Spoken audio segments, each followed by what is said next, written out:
آج بھی مسلمانوں سے کہا جا رہا ہے کہ وہ اپنے دین کو چھوڑ دیں، دین کی دعوت کو چھوڑ دیں، لا الہ الا اللہ سے دستبردار ہو جائیں، مداہنت کر لیں، مذہبی طور پر مصالحت کر لیں، وہ سمجھوتا کر لیں، اپنے دین کو تھوڑا چھوڑ دیں، تھوڑی شریعت کو چھوڑ دیں، شریعت محمدی سے تھوڑا کمپرمائز کر لیں، تو یہ ایسا نہیں ہو سکتا۔ اللہ تعالیٰ کے یہاں جو ہے دین خالص مطلوب ہے، مکس مذہب اللہ تعالیٰ کو دینا ہوتا تو رسول اور انبیاء کو نہیں بھیجتا۔ الحمدللہ الحمدللہ نحمدہ ونستعینہ ونستغفرہ ونؤمن بہ ونتوکل علیہ ونعوذ باللہ من شرور انفسنا ومن سیئات اعمالنا من یہدہ اللہ فلا مضل لہ ومن یضلل فلا ہادی لہ واشہد ان لا الہ الا اللہ واشہد ان محمدا عبدہ ورسولہ ارسلہ بالحق بشیرا ونذیرا اما بعد فاعوذ باللہ من الشیطان الرجیم بسم اللہ الرحمن الرحیم ان الذین قالوا ربنا اللہ ثم استقاموا تتنزل علیہم الملائکۃ الا تخافوا ولا تحزنوا وابشروا بالجنۃ التی کنتم توعدون۔ محترم بزرگوں اور بھائیوں،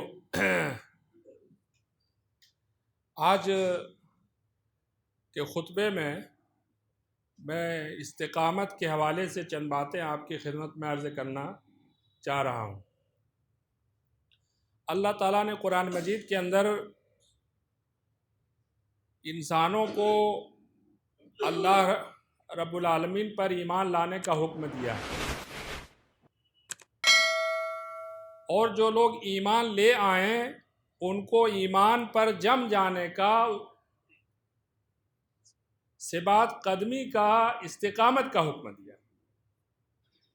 تو اس سے بات معلوم ہوتی ہے کہ صرف ایمان لے آنا کافی نہیں ہے، بلکہ ایمان پر جمنا بھی ضروری ہے، ایمان پر ثابت قدم رہنا بھی ضروری ہے، ایمان پر استقامت دکھانا بھی ضروری ہے۔ اللہ تعالیٰ نے قرآن مجید کے اندر فرمایا ان الذین قالوا ربنا اللہ ثم استقاموا، جن لوگوں نے کہا کہ اللہ ہمارا رب ہے پھر اس بات پہ وہ جم گئے، تتنزل علیہم الملائکۃ الا تخافوا، تو ایسے لوگوں پر اللہ تعالیٰ فرشتوں کو نازل کرتا ہے ان کی مدد کے لیے۔ اب سوال یہ پیدا ہوتا ہے کہ ایمان سے ہٹانے کی وہ کیا قوتیں ہیں جن سے جو ہے ایک مومن جو ہے خطرہ ہوتا ہے کہ وہ ایمان سے ہٹ جائے، یا اس کا قدم لڑکھڑا جائے، یا ایمان پہ وہ قائم نہ رہ سکے۔ تو اس بات کو قرآن اور حدیث کی روشنی میں سمجھنے کی ضرورت ہے۔ کئی چیزیں ہیں جن سے ایمان پر قائم رہنے کے سلسلے میں اللہ تعالیٰ نے قرآن مجید کے اندر خبردار کیا ہے۔ قرآن مجید کے اندر شیطان کا حوالہ آیا ہے، کئی بار آیا ہے، وَإِذْ قَالَ الشَّيْطَانُ لِلْإِنسَانِ اُكْفُرْ، شیطان جو ہے انسان سے کہتا ہے کہ اللہ کا انکار کر دے، اور پھر انسان جو ہے اللہ کا انکار کر دیتا ہے۔ تو اس سے معلوم ہوتا ہے کہ ایک قوت جو ہے شیطان ہے، جس کا حوالہ قرآن مجید میں بہت زیادہ آیا ہے، اور اس کے بارے میں ہر مومن کو معلوم ہونا چاہیے کہ ایک ایسی قوت ہے جو اللہ تعالیٰ نے جس کے بارے میں خبر دیا ہے، جو انسان کو اللہ کے دین پر قائم رہنے کو، اس قوت کو پسند نہیں۔ دوسری چیز یہ ہے کہ انسان کے سامنے پوری دنیا ہوتی ہے، اور ایمان اور دنیا کی محبت میں تضاد ہے۔ اللہ تعالیٰ نے قرآن مجید کے اندر اس کو بھی واضح فرمایا ہے، زُيِّنَ لِلنَّاسِ حُبُّ الشَّهَوَاتِ مِنَ النِّسَاءِ وَالْبَنِينَ وَالْقَنَاطِيرِ الْمُقَنطَرَةِ مِنَ الذَّهَبِ وَالْفِضَّةِ وَالْخَيْلِ الْمُسَوَّمَةِ وَالْأَنْعَامِ وَالْحَرْثِ ذَلِكَ مَتَاعُ الْحَيَاةِ الدُّنْيَا وَاللَّهُ عِندَهُ حُسْنُ الْمَآبِ۔ اس پوری آیت میں جو اللہ تعالیٰ نے آخری جو بات کہی، وَاللَّهُ عِندَهُ حُسْنُ الْمَآبِ، دنیا زیب و زینت، مرغوبات نفس، مختلف چیزوں سے، سونے چاندی، عورتیں اور کھیتی، مکانات، ان چیزوں کی محبت انسان کے اندر ڈال دی گئی ہے، اس کی وجہ سے وہ ایمان پر قائم نہیں رہ پاتا، اور اللہ کا انکار کر دیتا ہے، اللہ کے دین سے پھر جاتا ہے، اللہ کی جو شریعت ہے اس سے ہٹ جاتا ہے۔ لیکن اللہ تعالیٰ نے کہا واللہ عنده حسن المآب، ان چیزوں سے بہتر چیزیں اللہ تعالیٰ کے پاس آخرت میں ہیں، تو یہ چیز بھی سمجھنا ضروری ہے۔ تیسری چیز جو ہے جو سمجھنے کی ہے وہ یہ ہے کہ پوری انسانی تاریخ کا مطالعہ کیا جائے تو ہمیشہ کچھ طاقتیں ایسی رہی ہیں جو اہل ایمان کو ایمان سے ہٹانے کی جنہوں نے کوشش کی۔ پوری انسانی تاریخ، تمام انبیاء کی تاریخ، ہر نبی کی ان کے قوموں کے ساتھ کشمکش رہی، اہل ایمان کی اہل کفر سے کشمکش رہی ہے۔ تو یہ جو سلسلہ ہے آج بھی جاری ہے، کسی نہ کسی معنی میں، کسی نہ کسی حوالے سے اہل ایمان کے سامنے اہل باطل کی کشمکش ہے۔ اہل ایمان کو، اللہ پر ایمان رکھنے والوں کو، اللہ کی شریعت ماننے والوں کو، ان کو ہٹانے کی منظم کوششیں بھی کی جاتی رہی ہیں اور ہمیشہ کی جاتی رہیں۔ تو اس چیز کے حوالے سے اللہ تعالیٰ نے قرآن مجید کے اندر بتایا ہے، اور قرآن میں اصحاب اخدود کا ایک واقعہ بیان کیا گیا ہے کہ ایک واقعہ تھا، ایک بادشاہ تھا، ایک حاکم تھا جس نے لوگوں کو کہہ دیا کہ کوئی اللہ کو نہیں مانے گا، اللہ پر ایمان نہیں رکھے گا، اور جو ایمان رکھے گا اس کے لیے آگ کا گڈھا کھودا اور اہل ایمان کو اس میں ڈالنا شروع کیا۔ تو یہ واقعہ جو قرآن مجید کے اندر جو بیان کیا گیا ہے سورہ بروج کے اندر، والسماء ذات البروج والیوم الموعود وشاہد ومشہود قتل اصحاب الاخدود النار ذات الوقود اذ هم علیہا قعود وهم علی ما یفعلون بالمؤمنین شہود وما نقموا منهم الا یؤمنوا باللہ العزیز الحمید۔ تو ان آیات میں جو سلسلے کلام ہے اس میں آپ دیکھیے وما نقموا منهم الا یؤمنوا باللہ العزیز الحمید۔ اصحاب اخدود کے حوالے سے کہا گیا ہے کہ ان کے سامنے جو گڈھا کھودا گیا ان کا کوئی قصور نہیں تھا، ان کا قصور صرف یہ تھا کہ انہوں نے اللہ رب العالمین پر ایمان لایا تھا۔ تو آج بھی وہ گڈھا اہل ایمان کے سامنے کھودا جا رہا ہے، وہ آگ جلائی جا رہی ہے، اور کہا جا رہا ہے کہ جو شخص اللہ پر ایمان رکھے گا، اللہ کو مانے گا، یہ اللہ کی شریعت کو مانے گا، توحید پر قائم رہے گا، اللہ اس کے رسول کے دین پر چلے گا، اس کے لیے آگ کا گڈھا ہے، اس میں اس کو پھینک دیا جائے گا۔ تو اس حوالے سے ہم کو جاننا چاہیے یہ جو حالات ہیں، ان حالات کے حوالے سے ہر مومن کو خبردار ہونا چاہیے، متنبہ ہونا چاہیے، اور اپنے ایمان کا جائزہ لینا چاہیے۔ خدا نخواستہ ہمارے اندر کمزوری تو نہیں پیدا ہو رہی ہے، خدا نخواستہ ہمارے پاؤں میں لڑکھڑاہٹ تو نہیں آ رہی ہے، خدا نخواستہ ہمارے پیروں میں لغزش تو نہیں پیدا ہو رہی ہے، ہم دین سے ہٹ تو نہیں رہے ہیں۔ تو ان حوالوں سے ہمیں جاننا چاہیے، خبردار رہنا چاہیے۔ قرآن مجید کے اندر متعدد آیات اس طرح وارد ہیں، وَدُّوا لَوْ تُدْهِنُوا فَيُدْهِنُونَ۔ اہل کفر جو ہے وہ چاہیں گے کہ آپ اپنے مذہب کو تھوڑا سا چھوڑ دیں تو وہ بھی چھوڑ دیں گے۔ وَدُّوا لَوْ تُدْهِنُوا فَيُدْهِنُونَ۔ اہل مکہ جو ہے مسلمانوں سے کہتے تھے کہ آپ تھوڑا سا ہمارے معبودوں کی بھی پوجا کر لیجئے تو ہم بھی آپ کے معبود کو مان لیں گے، ہم بھی آپ کے دین پر تھوڑا سا چل لیں گے۔ تو اس طرح کے مطالبات ہوتے ہیں۔ آپ جانتے ہیں ایک مشہور واقعہ ہے، ایک موقع پر کفار مکہ ابو طالب کے سامنے آئے، اور نبی کریم صلی اللہ علیہ وسلم کی ظاہر ہے کہ ابو طالب جو ہے وہ نبی کریم صلی اللہ علیہ وسلم سے بے تحاشا محبت کرتے تھے، آپ کی پرورش پرداخت میں ان کا بہت اہم کردار ہے، لیکن انہوں نے ایمان نہیں لایا تھا۔ وہ اس وقت قریش کے اہم فرد تھے، ذمہ دار آدمی تھے۔ تو جب اسلام کی تبلیغ ہونے لگی اور اسلام کی اشاعت ہونے لگی تو اہل مکہ جو ہے پریشان ہو کے وہ ابو طالب کے پاس وہ بات کرنے کے لیے آئے کہ آپ اپنے بھتیجے کو سمجھائیے اور کہیے کہ یہ اپنے دین کی تبلیغ نہ کریں، اپنے مذہب کی اشاعت نہ کریں۔ اس موقع پہ نبی کریم صلی اللہ علیہ وسلم نے جو جملہ ارشاد فرمایا وہ جملہ یاد رکھنے کے لیے ہے، ایک مومن کے لیے وہ جملہ ایسا ہے کہ ہر مشکل کے وقت، ہر ایسے موقع پر جب اسلام سے ہٹانے کی کوشش کی جا رہی ہو تو اس جملے کو یاد کرنا چاہیے۔ نبی کریم صلی اللہ علیہ وسلم نے فرمایا کہ یہ اے چچا محترم، اگر آپ ہمارے ایک ہاتھ پہ سورج رکھ دیں اور دوسرے ہاتھ میں چاند رکھ دیں اور کہیں کہ میں اس دین کی دعوت کو چھوڑ دوں تو ایسا نہیں ہو سکتا۔ تو محترم بزرگ بھائیوں، آج بھی یہ کوشش ہو رہی ہے، آج بھی یہ کہا جا رہا ہے، مسلمانوں سے کہا جا رہا ہے کہ وہ اپنے دین کو چھوڑ دیں، دین کی دعوت کو چھوڑ دیں، کلمہ لا الہ الا اللہ سے دستبردار ہو جائیں اور مداہنت کر لیں، مذہبی طور پر وہ مصالحت کر لیں، وہ سمجھوتا کر لیں، اپنے دین کو تھوڑا چھوڑ دیں، تھوڑی شریعت کو چھوڑ دیں، تھوڑا شریعت محمدی سے تھوڑا کمپرمائز کر لیں، تو یہ ایسا نہیں ہو سکتا۔ اللہ تعالیٰ کے یہاں جو ہے دین خالص مطلوب ہے۔ مکس مذہب اللہ تعالیٰ کو دینا ہوتا تو اتنے رسولوں اور انبیاء کو نہیں بھیجتا، اتنی دین کی اشاعت کے لیے اتنی قربانیاں نہیں دی جاتی، صحابہ کرام نے اتنی اپنی گردنیں نہیں کٹواتے، اتنی جنگیں نہیں لڑی جاتی۔ اگر مکسچر مذہب اگر اللہ تعالیٰ کو مطلوب ہوتا تو یہ سب کرنے کی ضرورت نہیں تھی۔ اللہ تعالیٰ کو خالص دین کی ضرورت ہے، توحید خالص کی ضرورت ہے، وہ دین مطلوب ہے جو اللہ تعالیٰ نے حضرت جبرائیل علیہ السلام کے ذریعے سے نبی کریم صلی اللہ علیہ وسلم پر، محمد عربی صلی اللہ علیہ وسلم پر اتارا ہے۔ وہ دین محفوظ ہے، وہ 100% محفوظ ہے، اس کا ایک حرف ایک جملہ کہیں پر اس میں ترمیم و تحریف نہیں ہوئی ہے، نہ گھٹایا گیا ہے نہ بڑھایا گیا۔ وہ قرآن مجید کی شکل میں، احادیث نبویہ کی شکل میں ہزاروں علماء کرام نے اس دین کی حفاظت کیا ہے، اپنی زندگیاں صرف کر دیا ہے۔ تو اس دین کی محفوظ ہونے میں ہمارا کوئی شک نہیں ہے، ہمیں کوئی شبہ نہیں ہے۔ تو وہ دین خالص ہے، اس میں کوئی ملاوٹ نہیں ہے۔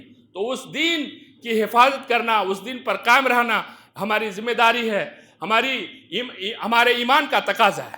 تو محترم بزرگ بھائیوں، استقامت کے حوالے سے یہ چند مختصر باتیں ایمان کے حوالے سے آپ کے سامنے رکھی گئی۔ استقامت کی ضرورت ہوتی ہے مصائب و مشکلات کے وقت بھی۔ آدمی پر مصائب و مشکلات آتی رہتے ہیں۔ اگر انسانی معاشرے کا مطالعہ کیا جائے تو انسانوں کی اکثریت انفرادی شکل میں بھی اور اجتماعی طور پر بھی مصائب و مشکلات کا شکار ہے۔ بڑی تعداد انسانوں کی ایسی، میں انسانوں کی بات کر رہا ہوں، صرف مسلمانوں کی بات نہیں کر رہا ہوں، بڑی تعداد انسانوں کی ایسی ہے جو معاشی پسماندگی کا شکار ہے، جو بھوکے پیٹ رات گزارنے پہ مجبور ہیں، جن کو صحیح طور سے کھانا نصیب نہیں، غربت اور مفلسی کا شکار۔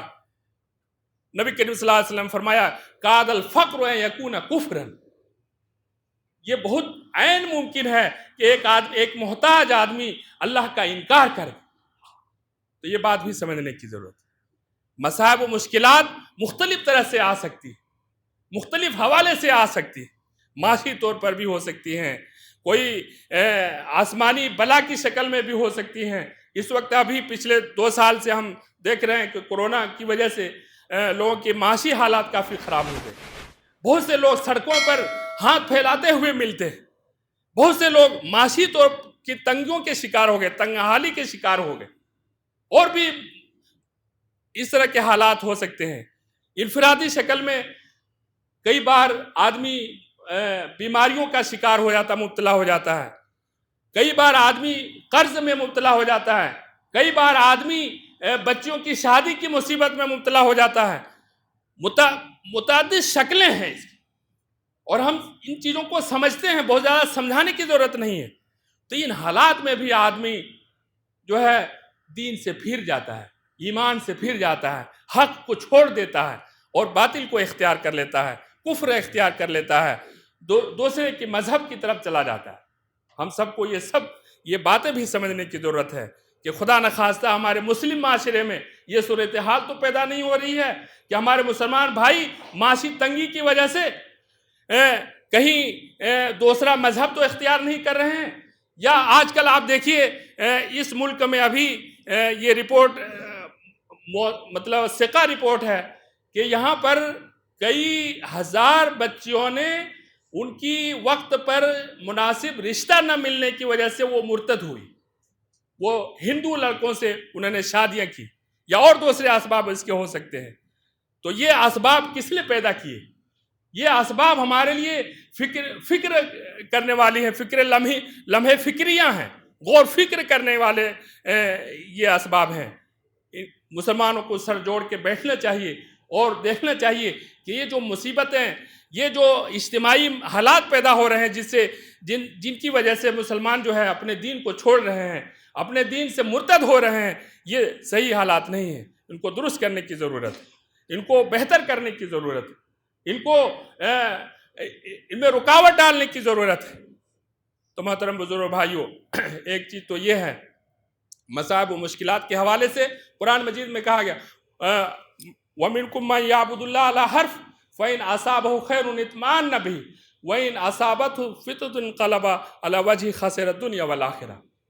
اللہ تعالیٰ قرآن مجید کے اندر فرماتا ہے کہ تم میں سے کچھ لوگ ایسے ہیں جو کنارے پہ رہ کے اللہ کی عبادت کرتے ہیں. اگر ان کو خیر پہنچ جائے، دین پر رہنے کی وجہ سے بھلائی پہنچ جائے، دولت پہنچ جائے، خوشحالی مل جائے، نوکری مل جائے، ملازمت مل جائے، تو وہ اس پر قائم رہتے ہیں. لیکن خدا نخواستہ اگر کوئی مصیبت ان کو پہنچ جائے، کوئی پریشانی لاحق ہو جائے، تو وہ اسلام سے پھر جاتے ہیں، وہ اپنے توحید سے پھر جاتے ہیں، وہ دوسرا مذہب اختیار کر لیتے ہیں. خسر الدنیا والآخرہ. تو ایسے لوگوں کے بارے میں کہا گیا ہے کہ اس نے دنیا میں بھی نقصان اٹھایا اور آخرت میں تو نقصان ہے ہی. تو اس صورتحال سے ہم کو بچنے کی ضرورت ہے. یہ صورتحال، یہ اجتماعی صورتحال ہے، اور اس کا ازالہ جو ہے اجتماعی طور پر سارے مسلمان مل کے کر سکتے ہیں.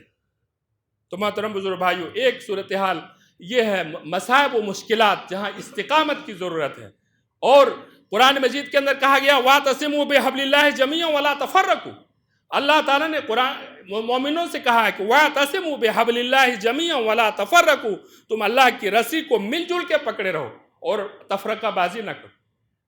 عبداللہ بن مسعود کی ایک روایت سے معلوم ہوتا ہے کہ اللہ کی رسی سے مراد جماعت ہے، اجتماعیت ہے، سب لوگوں کا مل جل کے رہنا. اس میں بہت خیر ہے، اس میں بہت سے فتنوں سے، بہت سی آزمائشوں سے، بہت سی مشکلات سے نکلنے کا راستہ ہے. لیکن افسوس ہے کہ مسلمانوں میں انتشار ہے، اختلاف ہے. کوئی ایک محلہ کے لوگ بھی متفق نہیں ہیں، کوئی ایک بستی کے لوگ بھی آپس میں میل محبت سے نہیں رہ سکتے. تو محترم بزرگ بھائیوں، اس کو سمجھنے کی ضرورت ہے. ہمارے دلوں میں جو ایک دوسرے کے تئیں، ایک دوسرے کے حوالے سے جو نفرت پیدا ہو گئی، اس کو دور کرنے کی ضرورت ہے. ایک مومن سے محبت کر سکتا ہے، نفرت نہیں کر سکتا ہے. ایک مومن کے لیے انما المؤمنون اخوہ، ایک مومن دوسرے مومن کا بھائی ہے. فاصلحوا بین اخویکم، تو اپنے بھائیوں کے درمیان تم صلح کراؤ. وَإِن طَائِفَتَانِ مِنَ الْمُؤْمِنِينَ اقْتَتَلُوا فَاصْلِحُوا بَيْنَ أَخَوَيْكُمْ. اگر دو مومنوں کے درمیان لڑائی ہو جائے، اختلاف ہو جائے، نزاع کی کوئی صورت پیدا ہو جائے، تو ان کے درمیان تم صلح کراؤ. یہ ساری تعلیمات ہمیں اللہ تعالیٰ نے قرآن مجید کے اندر، اللہ کے رسول صلی اللہ علیہ وسلم نے اپنے اشارات میں دیا ہے، ہم ان پر عمل نہیں کرتے. تو محترم بزرگ بھائیوں، ایک موقع یہ ہے جہاں پر ہمیں استقامت کی ضرورت ہے، ان حالات کو سمجھنے کی ضرورت ہے، لوگوں کے مسائل مشکلات میں کام آنے کی ضرورت ہے، ان کے مسائل کو گہرائی سے سمجھنے کی ضرورت ہے. تیسری چیز، اور وہ آخری چیز ہوگی چونکہ جمعہ کا خطبہ مختصر ہوتا ہے، تیسری چیز نبی کریم صلی اللہ علیہ وسلم کے ارشادات کے بموجب قیامت کے قریب میں بہت سے فتنے نازل ہوں. نبی کریم صلی اللہ علیہ وسلم نے فرمایا کہ اس طرح فتنے نازل ہوں گے جیسے آسمان سے بارش نازل ہوتی. تو اس وقت آپ دیکھیے طرح طرح کے فتنے پیدا ہو رہے ہیں. ہمارے لباس پہ اعتراض ہو رہا ہے، ہماری مسجدوں پہ اعتراض ہو رہا ہے، مسجد کے مینار پہ، ہماری شکل و صورت پہ، ہمارے سجدوں پہ، ہمارے رکوع پہ، ہمارے کھڑا ہونے پہ، ہمارے کھانے پینے کے طور طریقے پہ اعتراض ہو رہا ہے، سوالات پیدا کیے جا رہے ہیں. یہ سب فتنے ہیں. معاشی تہذیبی طور پر مغربی تہذیب کا غلبہ ہے، مغربی تہذیب کا چلن ہے. ہماری نئی نسل مغربی تہذیب کی طرف رجحانات رکھتی ہے. فحاشی اور بدکاری اس تہذیب کے اس میں خمیر میں شامل ہے. تو یہ چیزیں ہمارے معاشرے میں بھی آ رہی. تو طرح طرح کے فتنے پیدا ہو رہے ہیں. ان فتنوں میں ہم دین پر قائم رہیں، ان فتنوں کی شناخت کریں، ان فتنوں سے اپنے گھر والوں کو، اپنے محلے والوں کو، اپنے بچوں کو، اپنی نسل کو بچائیں.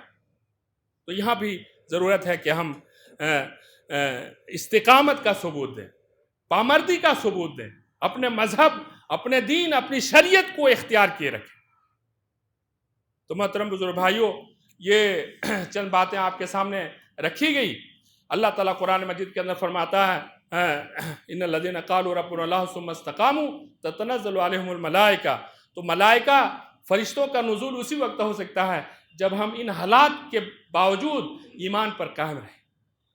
یہ حالات ہمارے سامنے موجود ہیں، ہم ان حالات سے جوجھ رہے ہیں، ان حالات کے ہم شکار ہیں، تو اللہ تعالیٰ سے دعا کرنا چاہیے اور ہمیں خود کوشش کرنی چاہیے دعا کے ساتھ کہ اللہ تعالیٰ ہمیں ایمان پر پوری پابندی کے ساتھ قائم رکھنا۔ اے اللہ تعالیٰ ہمیں دین کی ایک ایک جزیے پر عمل کرنے کی توفیق عطا فرما۔ اے اللہ رب العالمین ہمیں خود ایمان پر، ہمارے بچوں کو، ہمارے گھر والوں کو، ہمارے نئی نسل کو ایمان پر قائم رکھ۔ آمین۔ وآخر دعوانا الحمدللہ رب العالمین۔